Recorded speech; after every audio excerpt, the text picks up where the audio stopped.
சாய்ராம். என் அன்பு செல்லமே, என்னுடைய தங்கமே, வாழ்க்கையில் சாதிக்க வேண்டும் என்று சொல்கிறாய். ஆனால் சாதிக்கும் எண்ணம் உன் மனதில் இருக்கிறது. ஆனால் வேறு எந்த எண்ணமும் உன் மனதில் இல்லையே. சாதிக்க வேண்டும் என்று தோன்றுகிறது. ஆனால் வேறு தேவையில்லாத விஷயங்களை அல்லவா செய்து கொண்டிருக்கிறாய்.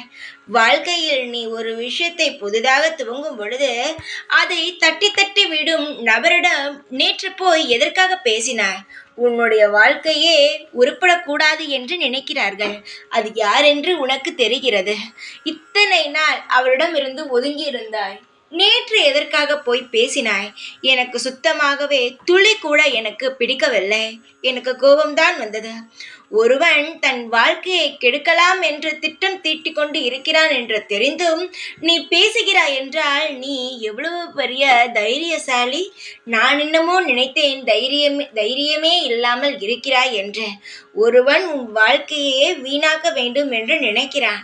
ஆனால் அவனுக்கு நீ ஆதரவாகவும் நீ செய், நான் பார்த்து கொள்கிறேன் என்று நல்ல ஒரு வார்த்தையையுமே சொல்கிறாயே. உனக்கு ஒன்று நடந்தால் எல்லோரும் சொல்கிறார்களா?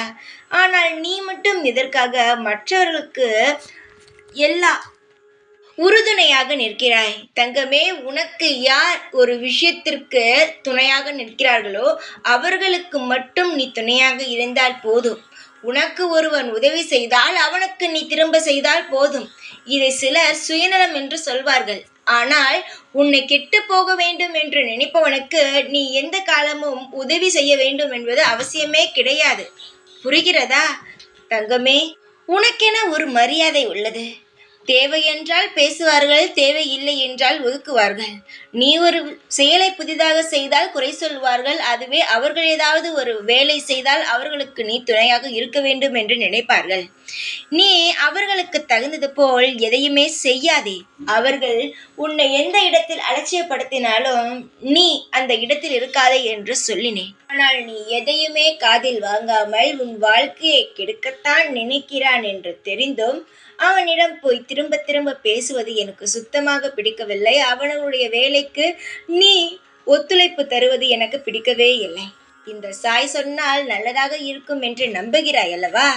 அப்படி இருக்கும் பொழுது எதற்காக தேவையில்லாமல் உன்னையே அவன் கெடுக்க வேண்டும் வாழ்க்கையை என்று தெரிந்து அவனுக்கு ஏதாவது உதவி செய்கிறாய்? எதற்காக போய் பேசுகிறாய்? பேச வேண்டாம், நிப்பாட்டு. உன்னுடைய வாழ்க்கையில் ஒருவன் துரோகம் செய்கிறான் என்றால் அவனை விட்டு விலகினால் மட்டும்தான் வாழ்க்கையானது உருப்படும். உன்னுடைய வாழ்க்கையில் நீ நல்ல முறையில் இருக்க வேண்டும் என்று நினைத்தால், நான் சொல்வதை பின்பற்றினால் நிச்சயமாக உன் வாழ்க்கையில் நீ சீரும் சிறப்புமாக இருப்பாய். புரிகிறதா? உன்னுடைய வாழ்க்கைக்காகத்தான் சொல்கிறேன். என்னுடைய பேச்சை கேளு. நிச்சயமாக உனக்கு ஒரு நல்ல வழி பிறக்கும். ஓம் சாய்ராம்.